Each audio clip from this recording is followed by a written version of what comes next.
જય અંબા જય ખમલાઈમાં આજે 25/9/2024 અને બુધવાર છે અને સવારે કેટલા વાગ્યા છે? 11:35 થઈ है। यही श्री व्यास द्वारा वर्णित पुराणों एवं महाभारत को श्री गणेश जी ने लिपिबद्ध किया था। ब्रह्मा जी की प्रेरणा से व्यास जी ने श्री गणेश का स्मरण किया था। काव्य रस काव्यस्य लेखनार्थ्य गणेशस्य स्मृता मुने श्री गणेश जी के लिखने का निवेदन किया। लेख को भारत्यास्यस भव त्वं गणनायक मयैव प्रोच्यमानस्य मनसा कल्पितस्य च गणनाय आप मेरे द्वारा निर्मित महाभारत ग्रंथ के लेखक बन जाइए।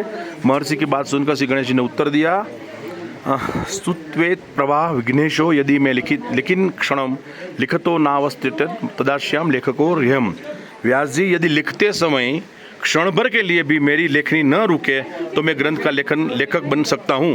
व्यास जी ने कहा, आप किसी भी प्रसंग को बिना समझे एक अक्षर भी मत लिखिएगा। श्री गणेश जी एवं व्यास जी के अनुग्रह से महाभारत जैसा लोक पावन ग्रंथ रत्न जगत को प्राप्त हुआ। यहाँ श्री गणेश जी के दर्शनों से विघ्नों का नाश होता है।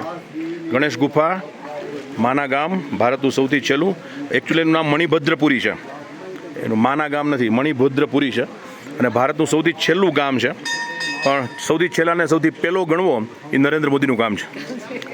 સૌથી છેલ્લાને સૌથી પહેલો ગણવો એ નરેન્દ્ર મોદીનું કામ છે, માનનીય આપણા વડાપ્રધાન સાહેબનું, પણ ખરેખર ભારતનું સૌથી છેલ્લું અથવા સૌથી પહેલું ગામ તમે ગણી શકો એવું મણિભદ્રપુરી માના સૌથી પહેલાં આપણા દર્શન આજે ગણેશ ગુફાના। જય અંબા જય કંબલાઈમાં।